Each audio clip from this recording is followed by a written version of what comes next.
First question ಎಕನಾಮಿಕ್ಸ್ದು. Bank ದರ ಎಂದರೆ ಬ್ಯಾಂಕ್ನ ದರ ಈ ಪ್ರಮಾಣವಾಗಿರಬಹುದು. Bank rate is defined as the rate at which. Okay, option A, RBI ವಾಣಿಜ್ಯ ಬ್ಯಾಂಕುಗಳಿಗೆ ಅಲ್ಪಾವಧಿ ಸಾಲವನ್ನು ನೀಡುವುದು. RBI lends short term loans to commercial banks.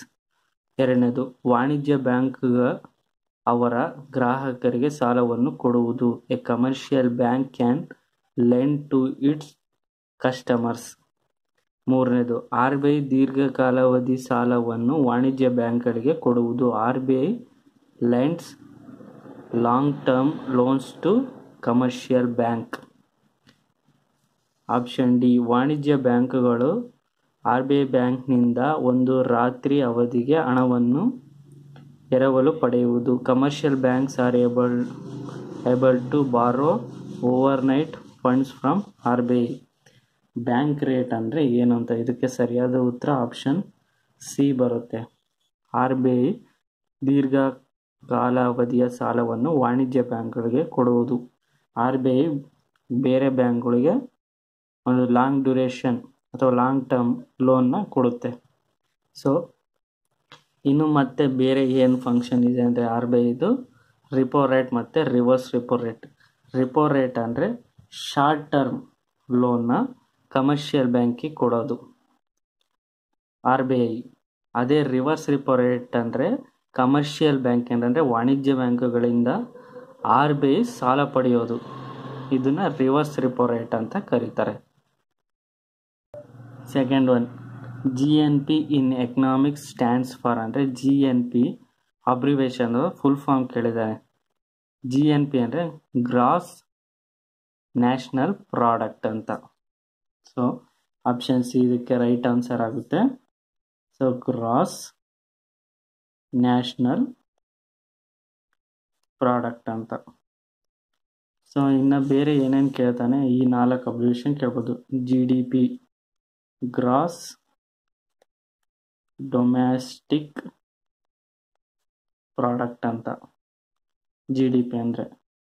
ಇನ್ನು NNP ಅಂದರೆ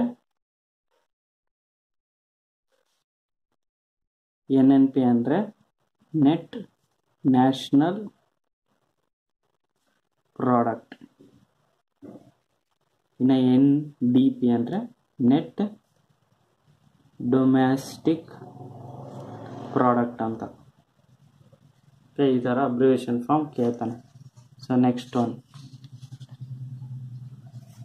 ನೋಡು, third, BSE stands for. BSE stands for ಅಂದರೆ ಬಾಂಬೆ ಸ್ಟಾಕ್ ಎಕ್ಸ್ಚೇಂಜ್ ಅಂತ. ಇದು ಎಲ್ಲಿ? ದಲಾಲ್ ಸ್ಟ್ರೀಟ್, ಮುಂಬೈ. ಎಸ್ಟಾಬ್ಲಿಷ್ ಆಗಿದ್ದು 1875ರಲ್ಲಿ.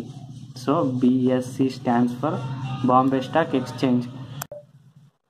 ಕೆಳಗಿನವುಗಳಲ್ಲಿ ಯಾವುದು ಭಾರತದಲ್ಲಿ ಸರಕು ಮಾರುಕಟ್ಟೆಗಳ ನಿಯಂತ್ರಣ ಮಾಡುತ್ತದೆ ಅಂತ. Which among the following is the regulator of commodity markets in India?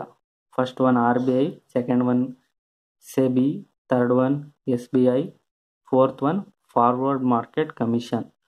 So ಇಲ್ಲಿ ಸರಕು ಮಾರುಕಟ್ಟೆ ನಿಯಂತ್ರಣ ಮಾಡೋದು ಯಾವುದು ಅಂದರೆ SEBI. Option B is a right answer. So SEBI ಬಗ್ಗೆ ನೋಡೋದಾದರೆ, SEBI full form securities and exchange board of India ಅಂತ. ಇದರ ಹೆಡ್ ಕ್ವಾರ್ಟರು ಮುಂಬೈಯಲ್ಲಿದೆ. ಸ್ಥಾಪನೆ ಆಗಿದ್ದು 1988ರಲ್ಲಿ.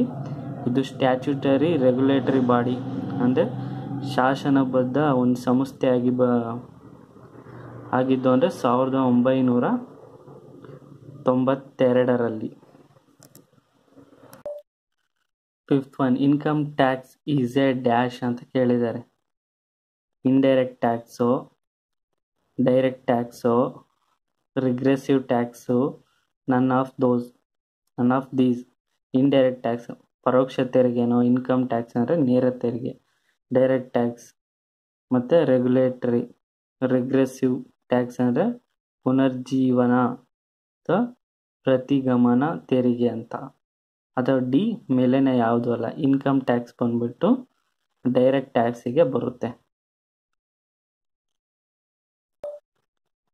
ಇನ್ನು ನೇರ ತೆರಿಗೆಗಳು ಯಾವುವು ಅಂತ ನೆನ್ಪಿಟ್ಕೊಳಕ್ಕೆ ಒಂದು ಶಾರ್ಟ್ ಟರ್ಮ್ ಅಂದರೆ ವಿಪ್ರೋ ಕೋ ಡಾಟ್ ಇನ್ ಅಂತ. ವಿ ಅಂದರೆ ವೆಲ್ತ್ ಟ್ಯಾಕ್ಸ್,